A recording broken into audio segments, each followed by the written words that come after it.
जय हिंद। नमस्कार साथियों, कैसे हैं आप सभी लोग। उम्मीद करते हैं कि आप सभी लोग अच्छे होंगे।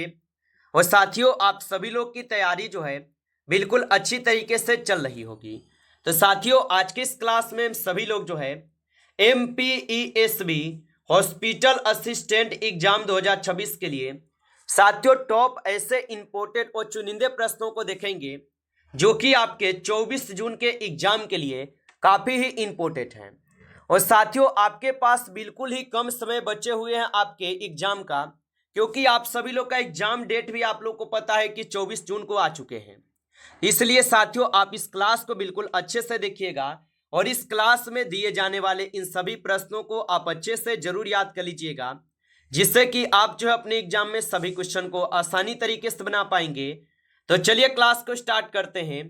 उनसे पहले यदि आप इस चैनल पे पहली बार जुड़े हैं तो आप इस चैनल को सब्सक्राइब कर लीजिए और सब्सक्राइब करके ऑल नोटिफिकेशन को ऑल पे दबा के जुड़ जाइए, जिससे कि जब भी कोई नई क्लास हो सबसे पहले क्लास का नोटिफिकेशन आपके पास जो है पहुंच सके। तो आप इस चैनल को सब्सक्राइब कर लीजिए, साथ ही साथ आप जो है इस क्लास को भी लाइक जरूर कर लीजिएगा। तो चलिए क्लास को स्टार्ट करते हैं और देखिएगा क्वेश्चन क्या पूछा है। क्वेश्चन पूछा गया है कि निम्नलिखित में से कौन सा एक भौतिक परिवर्तन है। चलिए बताएंगे। ये सभी क्वेश्चन जो है काफी इंपोर्टेंट और चुनिंदे क्वेश्चन है, जो आपके एग्जाम में 100% आपको ये सभी क्वेश्चन पूछे जाएंगे। और निम्नलिखित में से कौन सा एक भौतिक परिवर्तन है, तो याद रखेंगे यहाँ पे बर्फ का पिघलना हो जाएगा। ऑप्शन सी सही जवाब है। चलिए अगला प्रश्न देखिएगा। और प्रश्न क्या पूछा है आपसे कि उदासीन विलयन का पीएच मान जो है क्या होता है। तो उदासीन विलय का पीएच मान जो है यहां पे होते हैं 7। ऑप्शन बी करेंगे सही जवाब, 7 होते हैं। चलिए अगला प्रश्न देखेंगे और 3 नंबर क्वेश्चन है कि कौन सी धातु कमरे के ताप पर तरल होती है। चलिए बताएंगे आप। तो कौन सी धातु कमरे के तापमान पर तरल होती है। तो कौन सी धातु कमरे के तापमान पर तरल होती है, तो यहां पे पारा हो जाएगा। ऑप्शन डी सही जवाब है, पारा हो जाएगा। चलिए अगला प्रश्न देखेंगे और 5 क्वेश्चन है कि कोशिका का पावर हाउस किस अंगक को कहा जाता है। तो कोशिका का पावर हाउस किस अंगक को कहा जाता है, तो कोशिका का पावर हाउस कहते हैं माइटोकॉन्ड्रिया को। ऑप्शन यहां पे डी लगा रहे हैं तो सही जवाब है, माइटोकॉन्ड्रिया को कहते हैं। चलिए अगला प्रश्न यहां पे 6 नंबर कि पौधों में जाइलम किसके लिए उत्तरदायी है। चलिए बताएंगे आप। तो पौधों में जाइलम किसके लिए उत्तरदायी होगा। तो पौधों में जाइलम जो है ये उत्तरदायी है जल के वहन के लिए। ऑप्शन सी सही जवाब है। चलिए अगला प्रश्न देखेंगे और 7th क्वेश्चन है आपका। 7th क्वेश्चन दिया गया कि दो न्यूरॉन्स के बीच के खाली स्थान को क्या कहते हैं। तो दो न्यूरॉन्स के बीच के खाली स्थान को यहां पे क्या कहते हैं, तो इसको कहते हैं यहां पे सिनेप्स। ऑप्शन ए सही जवाब है, सिनेप्स कहते हैं। चलिए अगला प्रश्न यहां पे है और प्रश्न पूछा है कि मुकुलन द्वारा अलैंगिक जनन किसमें होता है। तो याद रखेंगे कि मुकुलन द्वारा अलैंगिक जनन किसमें होता है। तो मुकुलन द्वारा अलैंगिक जनन जो है ये आपके ईस्ट में होते हैं। ऑप्शन डी करेंगे सही जवाब, ईस्ट में हो जाएंगे। चलिए अगला प्रश्न देखेंगे और प्रश्न पूछा है 9th नंबर। 9th प्रश्न पूछा है कि आनुवांशिकी के जनक के रूप में किसे जाना जाता है। चलिए बताएंगे आप। तो आनुवांशिकी के जनक के रूप में किसे जाना जाता है। तो आनुवांशिकी के जनक के रूप में जाने जाते हैं यहां पे ग्रेगर मेंडल। ऑप्शन ए यहां पे, ऑप्शन सी यहां पे सही जवाब है, ग्रेगर मेंडल।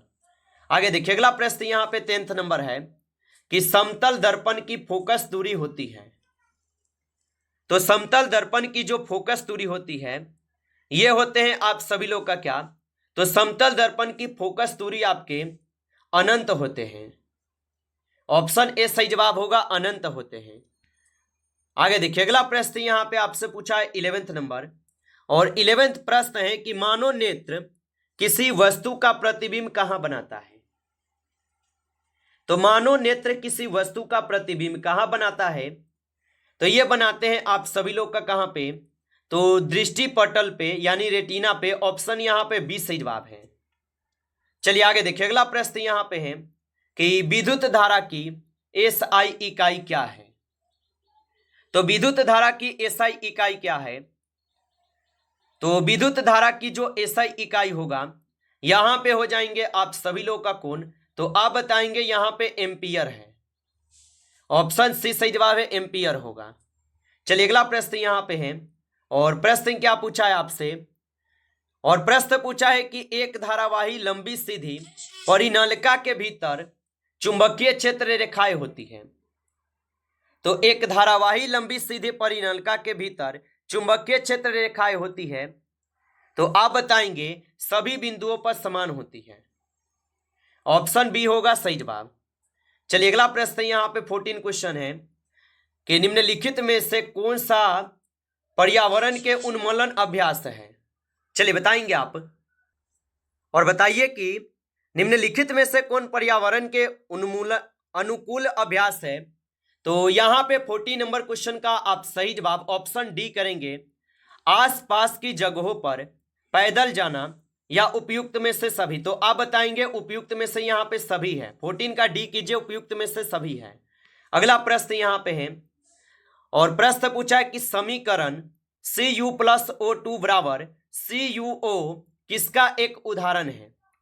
चलिए बताइए आप, और आप अभी तक इस क्लास को लाइक नहीं किए हैं तो क्लास को लाइक कर लेंगे। नए जुड़े हैं आप इस चैनल पे तो चैनल को सब्सक्राइब करके ऑल नोटिफिकेशन को ऑल पे दबा के जुड़ जाइएगा, जिससे कि जब भी कोई नई क्लास हो सबसे पहले क्लास का नोटिफिकेशन आपके पास पहुंच सके।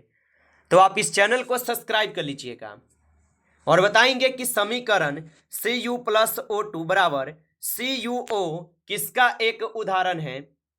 तो ये हो जाएंगे आप सभी लोगों का उपचयन के, उपचयन अभिक्रिया के है, ऑप्शन ए सही जवाब है। चलिए अगला प्रश्न यहां पे है, और प्रश्न है कि दांतों का इनेमल किससे बना होता है। तो दांतों का इनेमल किससे बना होता है।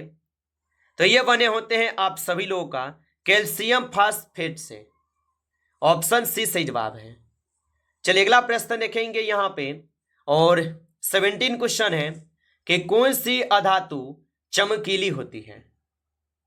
तो कौन सी अधातु चमकीली होती है, तो कौन सी अधातु चमकीली होती है।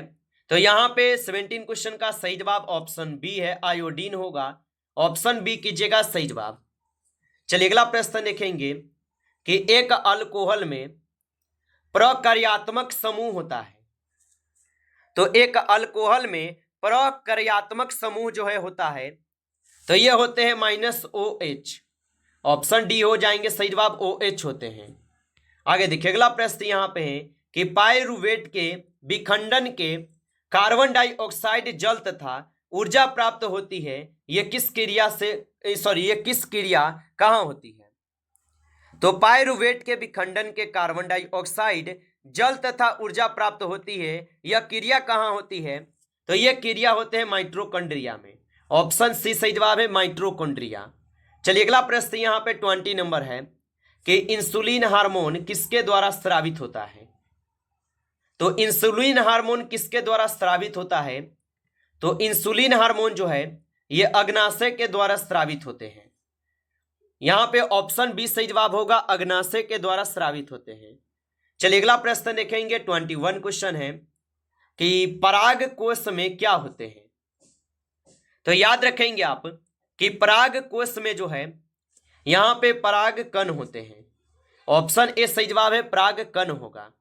चलिए अगला प्रश्न यहां पे है कि निकट दृष्टि दोष को ठीक करने के लिए किस लेंस का उपयोग किया जाता है। तो निकट दृष्टि दोष को ठीक करने के लिए किस लेंस का उपयोग किया जाता है। तो यहां पे उपयोग होते हैं अवतल लेंस का उपयोग। ऑप्शन सी सही जवाब है, अवतल लेंस। चलिए अगला प्रश्न यहां पे है कि विद्युत धारा उत्पन्न करने वाली युक्ति को क्या कहते हैं। तो विद्युत धारा उत्पन्न करने वाली युक्ति को क्या कहते हैं। तो विद्युत धारा उत्पन्न करने वाली युक्ति को यहां पे जनित्र कहते हैं। ऑप्शन डी होगा सही जवाब, जनित्र कहते हैं। आगे देखिए अगला प्रश्न यहां पे है कि ओजोन परत का क्षरण मुख्य रूप से किसके जो है ना कारण होता है? तो ओजोन परत का क्षरण मुख्य रूप से किसके कारण होता है? तो ये हो जाएंगे क्लोरोफ्लोरोकार्बन से। ऑप्शन ए सही जवाब है, क्लोरोफ्लोरोकार्बन से। चलिए अगला प्रश्न यहाँ पे 25 है कि लोह चूर्ण पर तनु हाइड्रोक्लोरिक अम्ल डालने से क्या होता है? तो लोह चूर्ण पर तनु हाइड्रोक्लोरिक अम्ल डालने से क्या होता है? तो 25 क्वेश्चन का सही जवाब हाइड्रोजन गैस एवं आयरन क्लोराइड बनता है। ऑप्शन बी होगा सही जवाब। आगे देखिए अगला प्रश्न यहाँ पे है, और प्रश्न पूछा है कि आलू के चिप्स को विकृत गंधिता से बचाने के लिए उनके पैकेट में कौन सी गैस जो है भरी जाती है? तो याद रखेंगे उनमें भरे जाते हैं क्लोरीन गैस। ऑप्शन बी सही जवाब है, क्लोरीन गैस। अगला प्रश्न यहाँ पे 27 रहेंगे कि श्वसन को किस प्रकार की अभिक्रिया माना जाता है? तो श्वसन को किस प्रकार की अभिक्रिया माना जाता है? तो याद रखेंगे श्वसन को ऊष्माक्षेपी अभिक्रिया मानते हैं। ऑप्शन यहाँ पे बी होगा सही जवाब, ऊष्माक्षेपी अभिक्रिया माना जाता है।